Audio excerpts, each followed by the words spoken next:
जबलपुर से है, जहां कल हाईकोर्ट में ओबीसी आरक्षण पर सुनवाई होगी।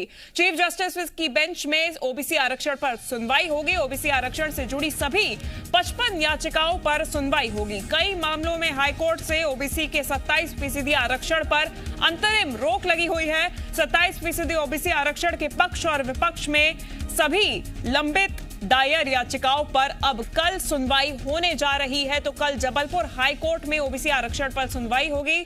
आपको बता दें कि चीफ जस्टिस की बेंच में ओबीसी आरक्षण पर सुनवाई की जाएगी। लगभग 55 याचिकाओं पर यह सुनवाई होने जा रही है। सभी ओबीसी आरक्षण से जुड़े हुए हैं। कई मामले ऐसे हैं जो हाईकोर्ट से ओबीसी के 27% आरक्षण पर रुके हुए हैं। अंतरिम रोक लगी हुई है उस पे। तो 27% ओबीसी आरक्षण के पक्ष और विपक्ष दोनों में ये दायर याचिकाएं लंबित हैं। ज्यादा जानकारी के साथ जी मीडिया संवाददाता दुर्गेश साहू हमारे साथ जुड़ गए हैं। दुर्गेश, अहम दिन है कल, क्योंकि ओबीसी आरक्षण से कई ऐसी याचिकाएं हैं जो लंबित हैं और उनको लेकर अब कल सुनवाई होने जा रही है।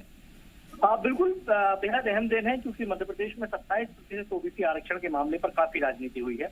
आरोप प्रत्यारोप का दौर चला है और इस बीच न्यायालय की लड़ाई भी लगातार लड़ी जा रही है और लगभग हर एक भर्ती परीक्षा का मामला हाईकोर्ट पहुंचा है, जिसमें ये कहा गया है कि सरकार ने 27% आरक्षण का लाभ दिया और इसके अगेंस्ट में जो लोग हैं उनका ये कहना है कि केवल 14% के हिसाब से ही ओबीसी को आरक्षण बनना चाहिए, क्योंकि सुप्रीम कोर्ट ने इंदिरा साहनी की जजमेंट में ये कहा है कि किसी भी राज्य में 50% से ज्यादा आरक्षण कुल आरक्षण नहीं दिया जा सकता। लेकिन अगर मध्य प्रदेश में ओबीसी वर्गों को 27% आरक्षण दिया जा रहा है तो कुल आरक्षण 63% हो जाता है, जो कि सुप्रीम कोर्ट के आदेशों की अवहेलना है।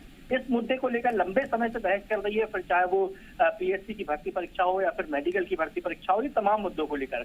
और ऐसी कुल 55 याचिकाएं अब तक हाईकोर्ट में दायर हो चुकी हैं। मैं आपको बता दूं कि इस बीच सुप्रीम कोर्ट ने भी राज्य सरकार की एसएलपी पर एमपी हाईकोर्ट से ये अपील की है कि वो जल्द से जल्द इन मामलों पर सुनवाई करे और जल्द से जल्द इन मामलों पर फैसला सुनाए। इसके बाद हाईकोर्ट में कल चीफ जस्टिस की बेंच में इन तमाम याचिकाओं पर सुनवाई होगी। लिहाजा बेहद महत्वपूर्ण दिन रहेगा कल की, क्योंकि कल देखना होगा कि जो ओबीसी के पक्ष में है या जो ओबीसी के अगेंस्ट में है, और सबसे बड़ी बात जो सरकार है, ये तीनों ही किस तरीके से अपनी तर्क हाईकोर्ट के सामने रखते हैं और उसके बाद हाईकोर्ट का क्या फैसला आता है। हालांकि कल फैसला आएगा ये बिल्कुल नहीं कहा जा सकता, क्योंकि अभी भी बहुत सारी तर्क इसमें बाकी है, बहुत सारी बहस इसमें बाकी है। तो संभवतः कल सुनवाई होगी। देखना होगा कि कल हाईकोर्ट में ओबीसी आरक्षण मामले पर क्या अहम बात होगी। बिल्कुल दुर्गेश, तमाम जानकारी के लिए दुर्गेश।